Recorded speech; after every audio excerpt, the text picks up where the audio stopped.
अहिल्या जी ने प्रार्थना किया, मुनि श्राप जो दीना अति भल कीना, परम अनुग्रह मैं माना। इसमें ये भी है, गौतम नारी श्राप बस उपल देह धर धीर, तो उपल माने पत्थर, तो पत्थर के शरीर धर लिया, उद्धार हुआ।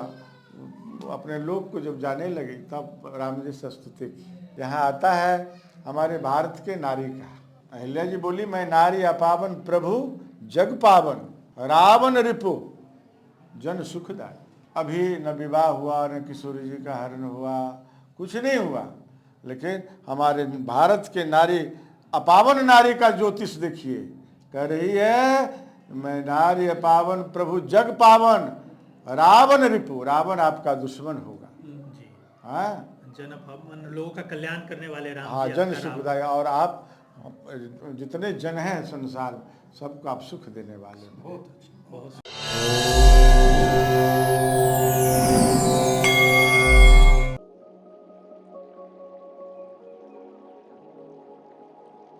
जय श्री राम, नमस्कार, प्रणाम।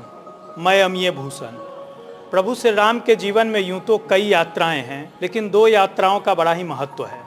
उनकी प्रथम यात्रा अवधपुरी से जनकपुरी और जनकपुरी से अवधपुरी तक की है। वहीं प्रभु श्री राम के जीवन की जो दूसरी महत्वपूर्ण यात्रा है वो अवधपुरी से लंकापुरी और लंकापुरी से अवधपुरी की है। प्रभु श्री राम की इस प्रथम यात्रा का प्रारंभ जो है वह अयोध्या के दशरथ महल से होता है। प्रभु श्री राम अनुज लक्ष्मण के साथ ऋषि विश्वामित्र के मार्गदर्शन में वो अपनी यात्रा प्रारंभ करते हैं। तो अपनी इस यात्रा में हमारे साथ डॉक्टर राम अवतार शर्मा जी हैं। जय श्री राम। डॉक्टर राम अवतार शर्मा जी वो व्यक्तित्व हैं जिन्होंने प्रभु श्री राम के जीवन की इन दो महत्वपूर्ण यात्राओं पर विशद शोध कार्य किया है, और यह शोध जह जह चरण परे रघुवर के नाम से ये प्रकाशित भी हुआ है। डॉक्टर राम अवतार शर्मा जी अभी भारत सरकार के पर्यटन मंत्रालय अंतर्गत रामायण सर्किट के चेयरमैन हैं। साथ में यहाँ के हमारे स्थानीय ग्रामीण भी हैं। प्रभु श्री राम की जो यात्रा प्रारंभ होती है अयोध्या से, उसका ये 16वां पड़ाव है बिहार के दरभंगा जिला अंतर्गत अहिल्या स्थान गौतम कुंड। इस स्थान के विषय में तुलसी बाबा के मानस में जरूर है कि गौतम ऋषि के श्राप के नाते यहाँ वृक्ष सूख गए हैं, यहाँ की हरियाली नष्ट हो गई है। लेकिन वही नेपाल के जो तुलसी कहे गए हैं भानु भक्त, उनकी राम कथा में इसका बहुत ही सुंदर चित्रण है कि हर तरफ हरियाली है, बहुत ही रमणीक स्थान है। ठीक ऐसा ही कुछ वर्णन जो है वो तेलुगु राम कथा रंगनाथ रामायण में भी है। तो ये प्रभु श्री राम की प्रथम यात्रा का एक महत्वपूर्ण पड़ाव है। और डॉक्टर साहब हमारे साथ हैं, तो आपसे जानते हैं जी, इस अहिल्या स्थान गौतम कुंड की क्या महत्ता है प्रभु श्री राम के जीवन की प्रथम यात्रा में? भगवान श्री राम जब गंगा पार करके और राजा सुमति से सम्मान पाकर, जी, वैशाली में सम्मान पाकर जब इधर आते हैं तो ये मार्ग में स्थल पड़ता है। उस समय विश्वामित्र जी से पूछते हैं श्री राम कि ये कैसा स्थान है, इसका सौंदर्य अभी समाप्त हो गया है, उजाड़ जैसा पड़ा है, तो ये है क्या? तो महर्षि विश्वामित्र जी बताते हैं कि यहाँ गौतम कुंड है और यहाँ उनकी पत्नी श्रापवश पाषाण मत हैं। हमारा कर्तव्य बनता है, आपके लिए ये आवश्यक है क्योंकि आपने ऐसा वचन दिया है, तो आप जाकर अहिल्या का उद्धार कीजिए। रामायण में अलग अलग प्रसंग आते हैं। गोस्वामी जी कहते हैं कि उनको चरण से छुआ गया, चरण रज उनको मिली। लेकिन वाल्मीकि जी लिखते हैं कि जब श्री राम यहाँ आए तो उन्होंने माता अहिल्या को नमस्कार किया, प्रणाम किया, और उनके मन में जो कुंठा थी वो दूर की। और फिर उसके बाद माँ अहिल्या ऋषि गौतम से मिल गई और फिर वो हम बड़े आनंदित हैं कि इस बहाने से उनको भगवान श्री राम के दर्शन भी हुए। इस प्रकार श्री राम ने माँ अहिल्या का उद्धार किया। डॉक्टर साहब जी, जैसा कि आपने वाल्मीकि रामायण का संदर्भ रखा और मानस की भी बात की, रामचरितमानस की, जी, तो मानस में अहिल्या उद्धार को तुलसी बाबा ने बड़े ही सुंदर ढंग से चित्रित किया है। जी, जी। यहाँ मंदिर के दीवार पर वो पंक्तियां लिखी भी है कि गौतम नारी श्राप बस उपल दे धरि धीर, चरण कमल रज चाहती कृपा करहूं रघुवीर। कि ऋषि गौतम की स्त्री जो है अहिल्या, वो जुगो जुगो से है प्रभु श्री राम आपकी राह देख रही है, वो आपके चरण रज की हे रघुवीर धूली चाहती है और इससे उसका कल्याण होना है। रामचरितमानस में तुलसी बाबा कहते हैं कि नाना भांति राम अवतारा, रामायण सतकोटि अपारा। तो अलग अलग कवियों के कंठ में प्रभु की कृपा दृष्टि हुई है और सबने उन चीजों को अनुभूति करके अपने अपने ढंग से लिखा है। लेकिन प्रभु श्री राम वो व्यक्ति हैं कि जैसे कि लोहा पारस से जब स्पर्श करता है तो स्वर्ण हो जाता है, वैसे ही मर्यादा पुरुषोत्तम श्री रामचंद्र के आगमन से ही अहिल्या के ऊपर जो लांछन लगा था वो दूर हो गया। क्या हमें इसको मानना चाहिए? क्योंकि इसके बाद राम कथा में कहीं ऐसा जिक्र नहीं आता है या किसी काल में कि कोई और स्त्री इस प्रकार आरोप लगा हो, उसके ऊपर आक्षेप जड़े गए हो। क्या ऐसा मानना चाहिए डॉक्टर साहब? हाँ, ऐसा सामान्य तो दिखाई तो नहीं देता जी कि किसी और स्त्री पर इस प्रकार का आक्षेप लगा हो, ऐसा कहीं नहीं दिखता।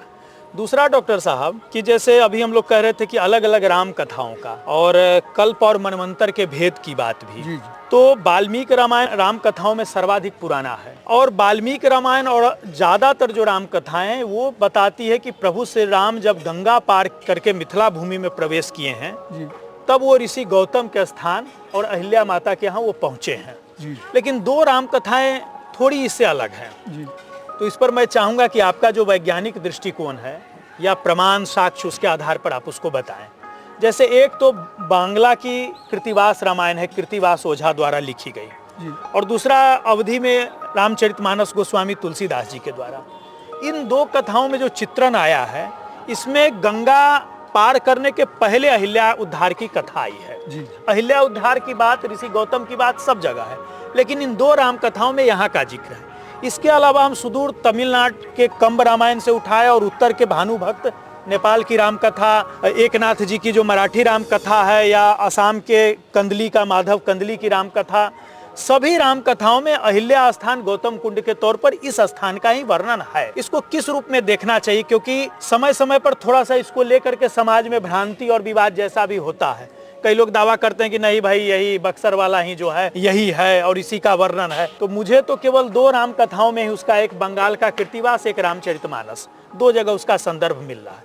बाकी सारी राम कथाओं में मेरी समझ में विशेष आप बताएंगे तो आप इस पर स्पष्ट करें कि ये भूगोल का विषय है या कालचक्र का, ये मनवंतर का या कल्प का, क्या है? भूगोल की दृष्टि से और कालचक्र की दृष्टि से दो बातें महत्वपूर्ण हैं। जी, एक तो ये जो भेद दिखाई देता है जी, ये भेद बहुत ठीक नहीं है जी, क्योंकि जैसे मनवंतर में प्रत्येक कल्प में भगवान अवतार लेते हैं, गोस्वामी जी भी कहते हैं, और सभी रामायणों में ये चर्चा में है, लेकिन जो है सो में वो भी स्पष्ट होनी चाहिए। जी, गोस्वामी जी कहते हैं बक्सर से निकलते ही जी अहिल्या माँ का उद्धार हुआ, यही कृतिवास भी कह रहे बांग्ला रामायण। और फिर जो गौतम ऋषि का आश्रम माना जाता है वो भी गंगा जी के किनारे माना जाता है जी। तो उस दृष्टि से उसमें कोई संदेह नहीं होना चाहिए जी।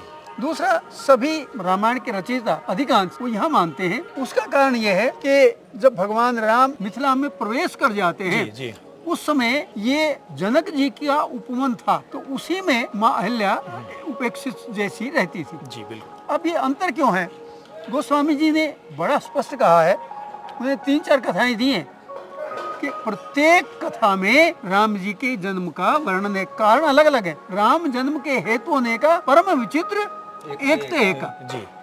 तो जो प्रत्येक कारण में भगवान ने प्रत्येक कल्प में जन्म लिया, तो किसी कल्प में अहिल्या माँ का उद्धार यहाँ हुआ, किसी कल्प में उद्धार वहाँ हुआ, और भी अनेक होंगे।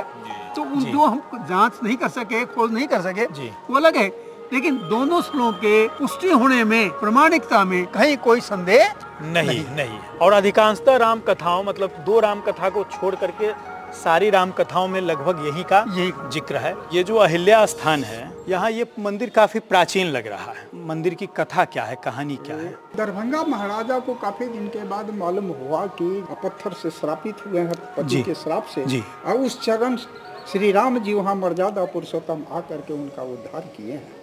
जब उनको ये मालूम हुआ तो दरभंगा महाराज सोचे कि मैं वहाँ चल करके सब जंगल में यहाँ वास कर रहे हैं, वहाँ कुछ महल बनाओ। वहाँ से वो अपने मंत्री सबको, पंडित सबको, ज्योतिषचार्य सबको कहें, ज्योतिषचार्य कहें कि आप जो है सो चलिए वहाँ जगह देखना पड़ेगा, रहना पड़ेगा, एक रात आधी वास करना पड़ेगा, तब वहाँ जो है सो मंदिर का अनुष्ठान होगा। दरभंगा महाराज यहाँ आए, रात में ठहरे, तब अहिल्या गौतम जो है सो दोनों स्वप्न में आए। गौतम ऋषि कहते हैं कि राजा, बहुत बड़े हौसला लेकर के तुम आए हो, लेकिन मैं तो संत जोगी हूँ, मुझे तो कहीं पेड़ पौधा झोपड़ी में बास करके तपस्या कर लूंगा, मेरे लिए इतने कष्ट क्यों तुम उठा करके आए हो विचार लेकर के। अहिल्या माता उस पर बोले कि नहीं राजा, तुम्हारे भाव को मैं ठुकराना नहीं जानता, तू आए हो सही है, लेकिन जिस चरण से मैंने तरा हूँ और विश्व विख्यात हुआ हूँ, उस प्रभु को यहीं सामने विराजमान तुम मंदिर बनाओ और उसमें वही राम पूरे परिवार को जो है स्थापित करो। जी तो इसमें जो है सो वही राम लक्ष्मण भरत शत्रुघ्न जानकी जी हनुमान जी सारे जी सभी लोग हैं ये। और इस पावन धरती की उस समय से चले आ रहा है कि किसी की कोई थोड़ा पुंसी हो जाए तो इस मिट्टी की यहाँ की है ऐसी खासियत, जो मिट्टी लगा ले तो सब बहुत बहुत धन्यवाद। इस दरबार का अभी भी कलयुग में प्रमाण है कि जो जिस मनोकामना लेकर के आते हैं, रो करके माथा टेकते हैं तो पूरा हो जाता है। इस अहिल्या माता का जो पवित्र स्थान है जहाँ प्रभु श्री राम के चरण पड़े, यहाँ अब भी कई प्रकार की मनौतियाँ पूरी होती हैं। उसको लेकर के लोग दूर दूर से आते हैं। ऐसी क्या मान्यता है, किस कारण से लोग यहाँ बैगन जैसी सब्जियों को लेकर यहाँ चढ़ाने आते हैं? क्या है ऐसा कुछ? ऐसा है सर, यहाँ एक मान्यता है जी कि बैगन का भार चढ़ाने से शरीर के ऊपर जो अहिला, जो मस्सा दाने दाने जी जी का मस्सा उभरा हुआ होता है, हाँ, निकला हुआ हाँ, होता है, हाँ, उसका क्षरण हो जाता है। अच्छा अच्छा ये मान्यता है कि इस गौतम माने इस अहिल्या हर्द में, अहिल्या हर्द भी बोला जाता है, अहिल्या कुंड भी बोल सकते हैं इसको जी। इसमें स्नान करने के बाद खाली पेट लोग स्नान आके करते हैं और उसके बाद बैगन का भार यहाँ से लेके और माता अहिल्या के गह्वर में चढ़ाते हैं तो जो है उसका क्षरण हो जाता है। चढ़ा करके मनौती मांगते हैं कि हे माँ अहिल्या, मेरे शरीर में ये जो मस्सा हुआ है, गांठ जो हुई है वो आपकी कृपा से वो समाप्त हो जाए। जी, और हो जाता है। और उसके बाद पुनः लोग आके यहाँ स्नान करके चढ़ाए हैं। अनेकों लोगों ने इस बात की पुष्टि की। बोलिए अहिल्या माता की जय, ऋषि गौतम की जय, प्रभु श्री रामचंद्र की जय, लक्ष्मण भैया की जय, ऋषि विश्वामित्र की जय। प्रभु श्री राम के जीवन से जुड़ी अवधपुरी से जनकपुरी, जनकपुरी से अवधपुरी तक की यात्रा का ये एक महत्वपूर्ण पड़ाव स्थल बिहार के दरभंगा जिला अंतर्गत अहिल्या स्थान गौतम कुंड है। यहाँ की कहानी को यहीं विराम देते हैं। अगले अंक में प्रभु श्री राम की इस प्रथम यात्रा अवधपुरी से जनकपुरी की, उससे संबंधित अगले अंक में अगले स्थान की कहानी आपको बताएंगे। तब तक के लिए जय श्री राम। जय सिया राम, जय मां अहिल्या।